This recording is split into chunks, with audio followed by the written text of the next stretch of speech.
아니 대통령이 딱 임명하려고 했는데 왜 그 바로 전날 장관 후보자가 갑자기 저 안 합니다 했을까요? 대체 무슨 일이 있었던 걸까요?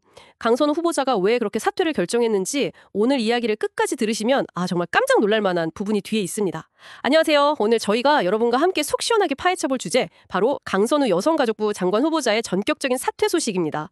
저희가 이제 보내주신 여러 뉴스 기사들을 쭉 살펴봤는데요. 이 복잡해 보이는 사건의 핵심만 쏙쏙 뽑아서 쉽고 명확하게 정리해드릴게요. 짧은 시간 안에 확실히 이해하실 수 있도록요. 자, 그럼 바로 시작해볼까요? 강선우 후보자 장관 후보로 지명된 지 딱 한 달 됐어요. 근데 어제 2025년 7월 23일이죠. 갑자기 물러나겠다고 선언했습니다. 이게 참 시점이 묘한 것이 국회에 인사청문 보고서 다시 보내달라 그 요청 기한 마지막 날 바로 하루 전이었거든요. 네, 그 타이밍이 정말 절묘하죠. 그리고 여기서 우리가 좀 주목해야 할 부분이 있는데요. 이게 역사적으로도 의미가 좀 있습니다. 2005년에 이 장관 후보자 인사청문회 제도가 도입됐잖아요. 네, 그렇죠. 그 이후로 현역 국회의원이 그 국회의원 신분으로 장관 후보자였다가 스스로 물러난 거는 이번이 처음이에요. 처음 있는 일이군요. 현역 의원으로서는. 네, 그렇습니다. 그만큼 이례적인 거죠. 이재명 정부 들어서는 벌써 두 번째 후보자가 물러난 셈이기도 하고요. 이야, 정말 이례적이네요. 그러면 이렇게 갑자기 그것도 임명 직전에 사퇴하게 된 그 결정적인 이유 그게 뭘까요? 여러 기사들에서 좀 공통적으로 나오는 이야기들이 있죠. 네, 가장 큰 원인으로는 역시 그 인사청문회 과정에서 벌어진 논란이죠.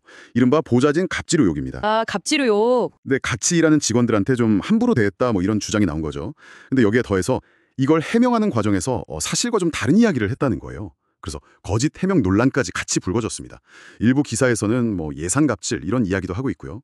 그러니까 단순히 의혹이 제기된 걸 넘어서 그 해명 과정에서의 어떤 진실성 문제까지 겹치면서 상황이 확 안 좋아진 거군요. 그렇습니다.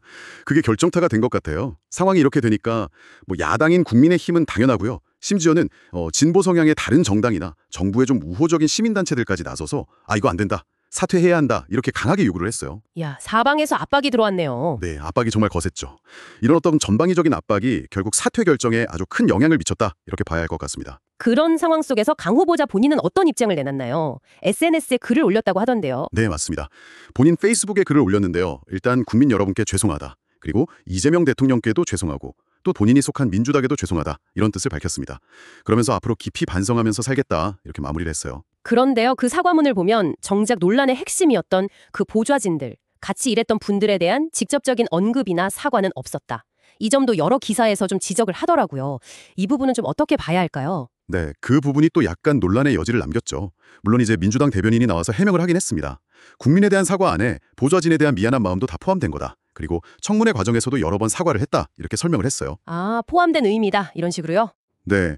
하지만 그 입장문 자체에 명시적으로 보좌진에게 죄송하다 이런 표현이 없었던 점 때문에 좀 아쉽다 이런 비판이 계속 나오는 거죠. 그렇군요. 그러면 강 후보자가 속한 민주당, 당의 반응은 어땠습니까? 혹시 당하고 미리 좀 상의를 하고 결정을 한 걸까요? 그 점도 상당히 의외였습니다. 민주당은 공식적으로는 강 후보자의 결정을 존중한다 이렇게 발표는 했는데요. 근데 내부적으로는 전혀 몰랐던 것 같아요. 당 지도부조차도 강 후보자가 SNS에 올린 글을 보고서야 사퇴했구나 이걸 알았다고 밝혔거든요. 네. 당 지도부도 몰랐다고요? SNS 보고 알았다고요? 네. 그러니까 사전에 당하고 어떤 교감이나 상의가 전혀 없었다는 거죠. 이야, 이건 정말 파격적인데요. 당하고 상의도 없이 이런 중대한 결정을 그럼 민주당은 앞으로 어떻게 하겠다는 건가요? 민주당은 일단 이번 강 후보자 사퇴권과는 별개로 그동안 약속했던 거 있잖아요. 국회의원 보좌진들의 근무 환경이나 처우 개선 문제. 이건 계속 추진하겠다 이렇게 강조를 했습니다. 아무래도 이번 사건을 계기로 이 보좌진 문제에 대한 사회적 관심이 확 높아졌으니까 관련 정책 추진에 좀 더 힘을 실겠다 이런 의지로 보입니다. 네, 알겠습니다. 자, 그럼 이 모든 상황을 다시 한번 좀 정리를 해볼 필요가 있겠네요. 결국 강선우 후보자의 사퇴는 대통령은 사실상 임명할 의지가 있었던 걸로 보이는데 그럼에도 불구하고 또 소속 정당과도 사전 조율 없이 본인 스스로 결정해서 물러난 거다. 이게 핵심인 것 같아요. 맞습니다. 그 보좌진 갑질하고 거짓 해명이라는 굉장히 거센 논란과 비판 속에서 아무래도 정치적인 부담감을 크게 느꼈겠죠. 그래서 스스로 물러나는 길을 택한 거고요. 그리고 그 결정이 결과적으로는 현역 국회의원 신분의 장관 후보자로서는 우리 헌정사상 첫 번째 사례가 된 겁니다. 정말 여러 가지 의미를 담고 있는 사건이네요. 자, 그럼 오늘 내용을 마무리하면서요. 우리가 이 사건을 통해 좀 생각해 볼 만한 점은 뭘까요? 글쎄요. 이걸 그냥 한 명의 장관 후보자가 개인적인 논란 때문에 물러났다. 이렇게만 볼 건 아닌 것 같습니다. 저는 좀 더 넓게 생각해 볼 필요가 있다고 보는데요. 어떤 점을 좀 더 생각해 볼 수 있을까요? 예를 들면 이번 사례가 앞으로 비슷한 논란에 휩싸이는 다른 정치인들에게는 어떤 영향을 줄까요? 일종의 선례가 될 수도 있잖아요.